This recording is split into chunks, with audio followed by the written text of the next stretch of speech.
Welcome to the show that no one watches, no one cares about, and no one even knows exists. It's the 7:38 a.m. show. On the show today, I welcome my good friend, Huck Finn. I'm your host, Joe Riley.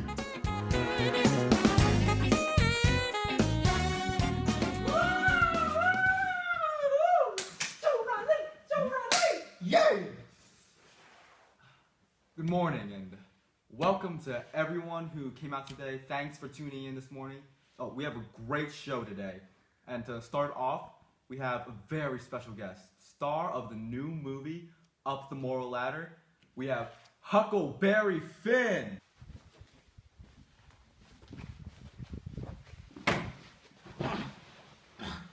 This damn fog. How are you doing today? Why, I'm doing fantastic, Joe. How are you today? Oh, I'm having a great time. That movie, it looks amazing. What was the inspiration for this movie? Why, this movie is based on my own personal experience. It's about my own life. When I was a young child, when I was 12 years old, well, I'm still 12, but when I was 12 years old, I went on this journey down the Mississippi River, and I learned that everybody is a person, no matter what the color of their skin is. Oh, how moving. Tell me, what started you on your journey? Well, I lived in St. Petersburg. Whoa.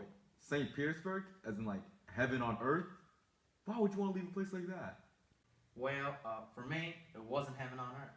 My dad, I like to call him Pat, he was very abusive, and he almost tried to kill me. It was that day when he almost tried to kill me that I decided I had to run away. St. Petersburg was not heaven on earth for me anymore. I ran away to this nearby island. It was called Jackson Island, and it was there that got me started on this beautiful quest that I'm able to make into this fantastic movie. What did you find on this Jackson Island? I found a slave named Jim. Jim worked for Mrs. Watson, and he ran away too. Miss Watson was a nice lady back in St. Petersburg who was taking care of me, but Jim was about to be sold, and he ran away to protect his family. When I saw Jim, I realized that I needed someone to mess around with, so I decided to take Jim along with me on my journey because Jackson Island was about to get flooded. What do you mean you needed someone to mess around with? After all, I thought Jim was the one who made you realize your faults. Well, I wanted something to bring along for fun, a plaything, and that was Jim. I mean, as a child, I was going to get bored on this journey down Mississippi. Jackson Island was about to get flooded. Jim was there. I've been messing with Jim all my life, so I brought him along. I regret bringing him along for this reason, but I'm so glad that I brought him along because Jim made me realize how insensitive a person I was. And it's thanks to Jim that this movie was able to be created. So now you're on a journey. What exactly happened and how did things change as time passed? While Jim and I were going down the Mississippi, we stumbled upon this king and duke. Well, long story short, they sold Jim away after taking us on all these wild adventures that we didn't need in our lives. When Jim was sold away, though, I realized I wanted to save him, and I missed it. I realized how much of a father figure he was. I cared for him. He was actually a person in my heart. What did you do when you realized this? Well, Jim was captured, and I didn't know exactly what to do. I thought to myself, maybe I should just tell Miss Watson. At least then he'll be safe. I'd rather have Jim be with someone I know that takes care of him good, rather than some rando person. I took the letter. The letter? As in the letter you wrote to Miss Watson?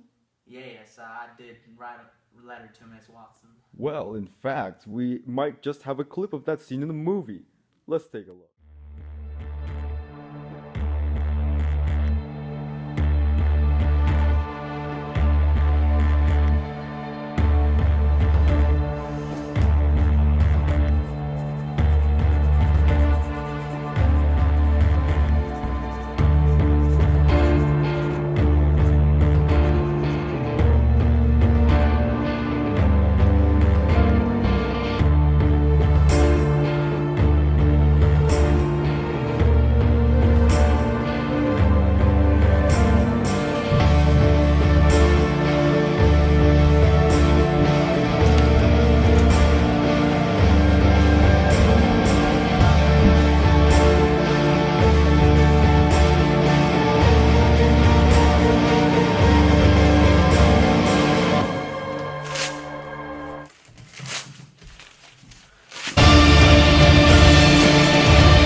looked as good as Flufflenutter and Jelly.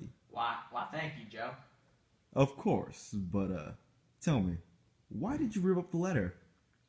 If I sent that letter to Miss Watson, then she would have put him back into slavery, and then she would have sold him and split him up from his family. No one deserves to be split up from their family. Worst thing is, no one deserves to be a slave.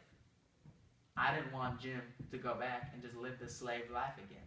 I decided that I'd rip up that letter, not let her know, and go and save Jim myself, even if it meant I was going to hell. Oh my, Jim gets captured? What happens to him at the end? Well, Tom and I decided to go through this elaborate plan to free Jim. But as we were running away, Tom got shot in the leg. We were all brought back to the house, and they said that Jim must be a slave again. But then Tom told everyone that Miss Watson had passed away. But in her will, she said that Jim was going to be a free man along with his family. Jim is doing very well right now, and he will also be in this movie with me, which is coming out July 17th, 2016. So after this whole journey, what did you decide to do? Well, I decided to follow my instincts, and I decided that I did not fit into this current society because I did not have racist beliefs. I love people of all different colors, and this journey with Jim made me realize that racism is just plain wrong. So I decided to reject society, and I decided to move out west and live life the way I believe life should be lived. So, like a noble savage.